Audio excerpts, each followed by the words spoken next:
Hey everybody, it's Carpo again. It's the evening, and I've actually made quite a few videos today for one reason or another. I've had some things on my mind, but I got one more because the last couple hours I was doing some thinking about heroes and idols and the people we look up to, especially with the father figure. Even though it's not a man or a woman issue as much as it is a human issue, that we all want somebody to look up to. And everyone has the father complex to one degree or another. But really what I'm aiming at here is to point out that the types of people that we look up to and admire, we should have careful consideration as to why we look up to them. Now, when we're young, we look up, say a young boy looks up to his father. It's his role model. He teaches him the patterns of the world and how to operate within it, at least theoretically, and the things that are right and the things that are wrong. As we get older, regardless of whether we have a father figure or not, still in our lives, often most people will move on to other heroes. They realize the faults in their own parents, and so they will begin looking up to, for example, when you're a young kid and up into your teenage years, you might look up to musicians or actors or athletes as your heroes, the people that you admire and want to aspire to be.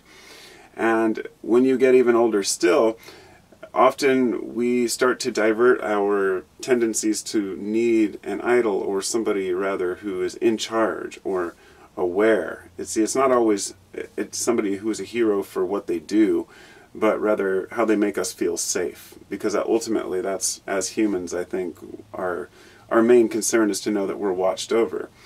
When it's in the religious world, that's when people begin to look to God, but more directly through their pastors or their priests in their church. So those are the heroes, the ones that you look up to when you have a question, if you're a church-going person. Some people take on sports as their main outlet, and people become so obsessed with their sports fan, they're as a sports fan about their heroes that they take it very personal when the person loses. It's as if they're wanting to live kind of vicariously through them, but that's a little bit different, I guess, from the youth kind of where they're actual heroes and they're seen as older. And then as you get older, you become the same age as your heroes, and that can change over time too. But in the political world, we have a huge problem with this, because we look up to our political leaders as some sorts of heroes, when in fact they're just public servants that we hired to do a job. And we look to them as this kind of father's going to save the day type thing.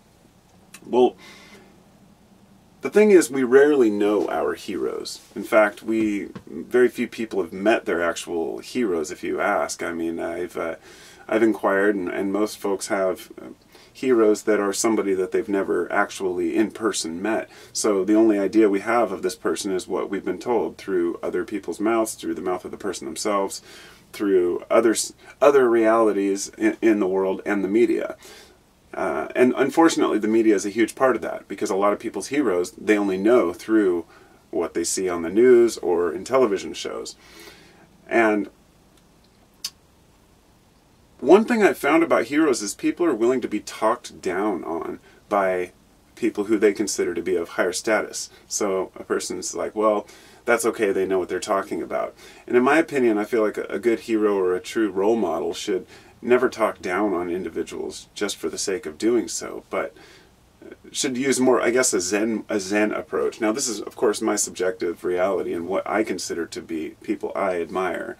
The Dalai Lama, not for the sake that he's a Buddhist or, that he meditates or any of that, but the fact that he's a real person. He represents this whole, like, mystical side of, the Buddhist religion and living up in the mountains, yet he loves the internet. He loves taking cars apart and watches and learning about the world around him.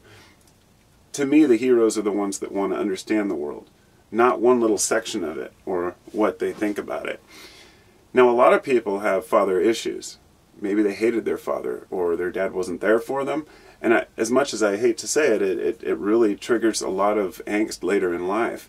I've seen, after speaking with people who are very conspiracy oriented, I often find that people have lost faith in their leadership. You know, they don't trust anybody anymore, not just, you know, a president or a businessman, but every single person in Congress, every single person who runs a business, every single person who talks to them, they become suspicious of and kind of withdraw.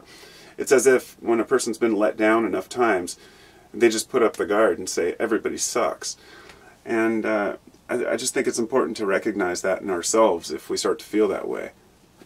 I've always been happier trusting people than not trusting people. You know, you're going to get screwed over once in a while regardless of how protected you are about yourself.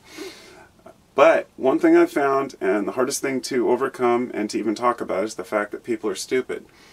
And most people choose role models, or seem to choose role models, that have the wrong values. People who are insulting each other, people who are putting down entire groups of people, people who are on our team rather than on the whole of humanity's team. And I think we need more world heroes that are on humanity's team. Not just heroes, role models, same type thing. But I think that if we realize our own collective weaknesses as well as our own faults, and we can laugh about them, then we can ask, who do we really look up to and why, and what do they have to contribute? So in my eyes, I'm looking for people who have a strong will to help mankind, regardless of what their methods might be, as long as they have good intentions and no one's being harmed. I don't agree with any one person 100%. You know, for example, Terence McKenna, he wanted to turn the world on to psychedelics, and he talked about it constantly and got really deep into things. I still don't agree with all of his theories, of course, you know, but there's no reason to stand behind one author's theories 100%. When it comes to some of the other role models we have in life, like politically or religiously, people say, well, you have to be behind them 100%. In other words, a lot of folks say, I may not agree with what this person says or what this person's doing, but it's my obligation to follow because they are the leader and they're making the decisions. And I think it's really up to us as individuals to determine whether that's true. If your boss is screwing up and doing something that's bad for his business, you know, sure, you can point it out, but sometimes you just have to bite the bullet and say, oh well. But when it comes to a life-changing event or something that will affect a lot of people, there are a lot of people who will just shut up and sign a bill or something into effect without even understanding the implications, and making lazy and hasty decisions in life and not talking things through or really trying to understand one another. So trying to understand one another is the key.